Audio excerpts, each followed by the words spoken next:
श्री स्वामी समर्थ. तिळगुळ घ्या, गोड गोड बोला. मकर संक्रांतीच्या सर्वांनाच खूप खूप हार्दिक शुभेच्छा.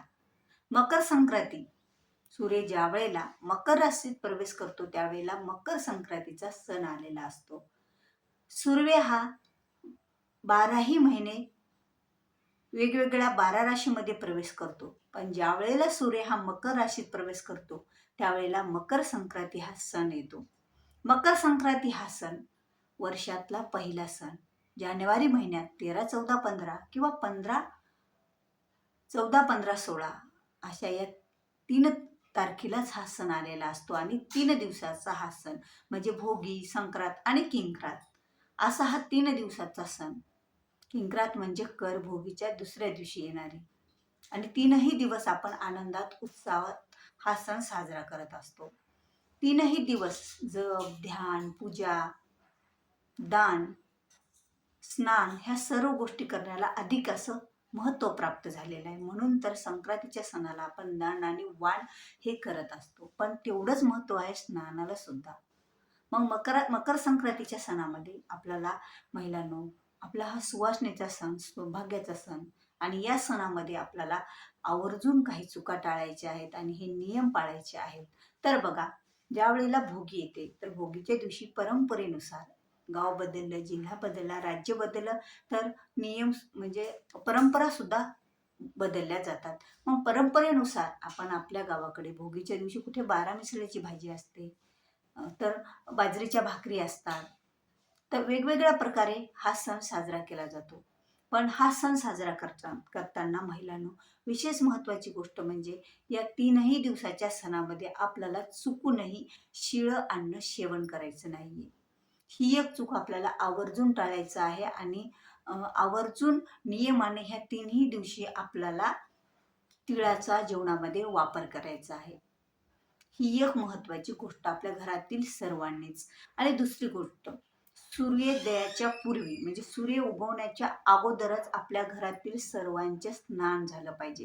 कारण हे स्नानाला अतिशय असं महत्त्व आहे आणि स्नान हे आपल्याला सूर्योदयाच्या पूर्वी झालं पाहिजे. सूर्यनारायण निघण्याच्या अगोदर सूर्यदेव आणि त्यानंतर जर आपलं स्नान झालं तर बरेच काही आपल्याला रोग, आजार हे आपल्या पाठीमागे लागलेले असतात. म्हणून आवर्जून ही एक चूक टाळायची आहे आणि नियमाने आपल्याला अंघोळीच्या स्नानामध्ये तिळाचा वापर करायचा आहे. ज्यावेळेला आपण पाणी गरम करतो त्यावेळेला किंवा आपण जे पाणी अंघोळीसाठी काढलेलं आहे त्या पाण्यामध्ये आपल्याला तिळ थोडेसे टाकूनच, पांढरे तिळ टाकूनच अंघोळ करायची आहे.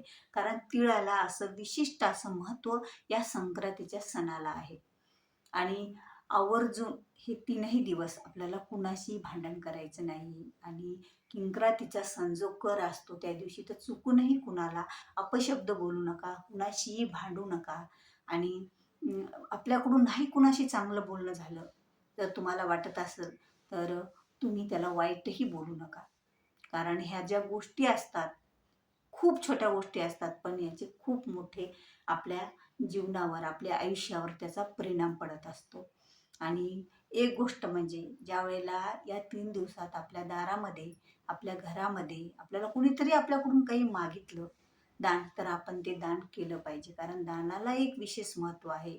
बघा, कुठे कुठे आपल्या दारावर कोणीतरी येतो, काहीतरी मागण्यासाठी येतो, त्याला रिकाम्या हाताने आपल्याला पाठवायचं नसतं आणि त्याला काही ना काहीतरी आपल्याकडची घरातली वस्तू त्याला त्याच्या गरजेप्रमाणे आपल्याला दान द्यायचे असते आणि आपल्या ऐपतीप्रमाणे आपल्याला दान करायचं असतं.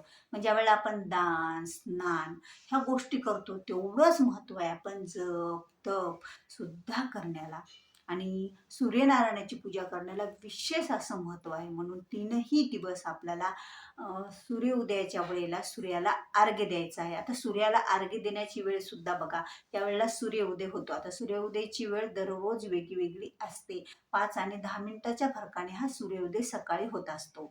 तर तेव्हापासून जे 8 वाजेपर्यंत आपण म्हणजे आपल्याला सूर्य असा समोरासमोर जोपर्यंत दिसतो तोपर्यंतच म्हणजे आपल्या डोक्याच्या वर नाही येणार, म्हणजे 8 वाजेपर्यंत आपण सूर्याला अर्घ्य देऊ शकतो. तर सूर्याला अर्घ्य देताना महत्त्वाची गोष्ट म्हणजे आपल्याला त्यामध्ये नियमाने तीळ आणि फुलाचा वापर करायचा आहे. म्हणजे पांढरे तीळ त्यात घालायचे आहेत, म्हणजे सूर्यनारायणाला सुद्धा आपल्याकडून तीळ जल अर्पण होणार आणि असा अर्घ्य आपल्याला द्यायचा आहे. पण चुकूनही अर्घ्य देताना ही चूक टाळायची आहे, की बघा ज्यावेळेला तुम्ही अर्घ्य देण्यासाठी दोन्ही हात वर करतो आपण, तांब्याच्या पात्रामध्येच आपल्याला अर्घ्य द्यायचं आहे. आपल्या डोक्याच्या वर हात धरून आपल्याला, म्हणजे असे समोर आपल्या डोक्याच्या वर हात गेले पाहिजे समोरून, असे वर केल्याच्या नंतर. आणि तशा प्रकारे आपल्याला सूर्यनारायणाला ज्यावेळेला आपण अर्घ्य देतो त्यावेळेला जे खाली पाणी पडतं ते आपल्या पायावर त्याचे एकही थेंब उडून नाही आले पाहिजे, याची दक्षता आपल्याला घ्यायची आहे. म्हणून काय करायचं, आपण समोर एखादी कुंडी ठेवा झाडाची वगैरे,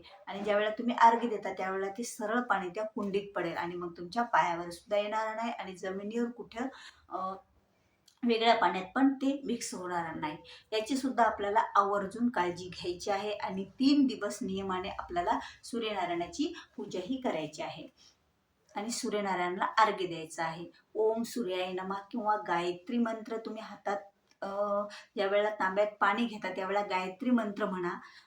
त्याच्यानंतर सूर्याला अर्घ्य द्या आणि जे मधात थोडंसं पाणी राहतं ते आपल्या घरातील सर्वांनी आपण घेतलं ते तीर्थ तरीही चालतं. तर अशा प्रकारे आपण अर्घ्य द्यायचं आहे. तर गायत्री मंत्र ओम तत्सवितुर्वरेण्यं भर्गो देवस्य धीमहि धियो यो नः प्रचोदयात्, असं 5 ते 5 मिनिटं आपण ज्या वेळेला ते जलपात्र आपण घेतलेलं आहे त्या जलपात्राकडे बघून, त्या कलशाकडे बघून आपल्याला हा मंत्र म्हणायचा, ओम तत्सवितुर्वरेण्यं भर्गो देवस्य धीमहि धियो यो नः प्रचोदयात्. असं 5 मिनिटं सलग 4 वेळा 5 वेळा जेवढे वेळा मंत्र आपल्याला म्हणणं शक्य होईल म्हणायचं. नंतर सूर्यदेवाला आपल्याला अर्घ्य द्यायचं आणि ज्यात थोडंसं पाणी उरलेलं असतं ते तीर्थ म्हणून आपल्या घरातल्या सर्वांनी प्राशन करायचं. अशा प्रकारे आपल्याला सूर्यनारायणाची सुद्धा, देवाची सुद्धा संक्रांतीच्या सणाला पूजा करायची. जप ध्यान आपल्याकडून शक्य होईल तेवढं दान तर आपण करणारच आहोत, पण त्याचबरोबर आपल्याला जप पण करायचा आहे. स्नान, सूर्योदयाच्या पूर्वी स्नान, जप, ध्यान. मग जप तुम्ही कोणत्याही कुलदेवतेचा करा, इतर तुमच्या आवडीच्या देवी देवतांचा जास्तीत जास्त जेवढा जप होईल. आता आपल्याला त्या काळामध्ये महिलांनो संक्रांतीच्या सणामध्ये 3ही दिवस भरपूर कामे असतात. मग आपण मनातल्या मनात मानसिक जप जरी केला चालत फिरत तरीही त्याचं पुण्य आपल्या पदरात पडत असतं. आणि किंक्रांतीच्या दिवशी आणि भोगीच्या दिवशी सुद्धा आपल्याला कुणाशी वैर भांडण वगैरे अपशब्द आपल्या तोंडात आपल्या घरात काढायचे नाहीयेत, चुकूनही काढायचे नाहीयेत. आणि परिपूर्ण आपल्याला या 3 दिवसाचं पुण्य कमवायचं आहे. कारण या 3 दिवसाचं पुण्य म्हणजे लाखो पट्टीनं पुण्य कमवल्याचं पुण्य आपल्या पदरामध्ये पडत असतं. म्हणून आपल्याला आवर्जून ही एक काळजी घ्यायची आहे. आणि दान स्वरूपात आपण ज्या वस्तू देतो त्या शक्यतो प्लॅस्टिकच्या नसायला पाहिजे. कारण प्लॅस्टिकच्या वस्तू जर आपण दान दिलं तर त्या दानाला महत्त्वच उरत नाही. कारण जमिनीतून उगवणाऱ्या आणि जमिनीत सामावलेल्या वस्तूचाच आपण दान करू शकत असतो. म्हणजे जमिनीपासून निर्माण झालेल्या आणि ज्या पूजेत वापरल्या जाणाऱ्या ज्या काय आपल्या सौभाग्याच्या वस्तू आहेत त्याच वस्तू आपल्याला दान करायच्या असतात. ही एक काळजी आपल्याला आवर्जून घ्यायची आहे. आणि नियमाने संक्रांतीच्या दिवशी जे तुम्ही वाण करणार आहात, जे दान देण्यासाठी, ते 13च वाण असायला पाहिजे आणि ते 13 जणीचं वाण आपण 13 सुवासिनीला द्यायचं असतं. तर अशा प्रकारे संक्रांतीचा सण आपल्याला आनंदात आणि उत्साहात महिलांनो साजरा करायचा आहे. आणि अशा काही चुका, काही नियम असतात ना, बारकाईने जर आपण लक्ष दिलं तर खरंच यामागे सुद्धा एक शास्त्र लपलेलं असतं. म्हणून तर आपण बऱ्याच गोष्टी नियमानं करतो आणि ज्या गोष्टी नियमानं करतो त्याचं पुण्यसुद्धा आपल्याला तसंच काटकसरीनं मिळत असतं. म्हणजे जे काही करावं तेच आपल्याला, जे कर्मानुसारच आपल्याला त्याचं फळ मिळत असतं. तर महिलांनो, व्हिडिओ आवडला व्हिडिओला लाईक करा, शेअर करा. चॅनलवर जर नवीन असाल तर चॅनलला सबस्क्राईब करायला विसरू नका. भेटूया पुन्हा अशाच एका नवीन माहितीपूर्ण व्हिडिओसोबत. तोपर्यंत बोलत राहा. श्री स्वामी समर्थ. जय जय स्वामी समर्थ.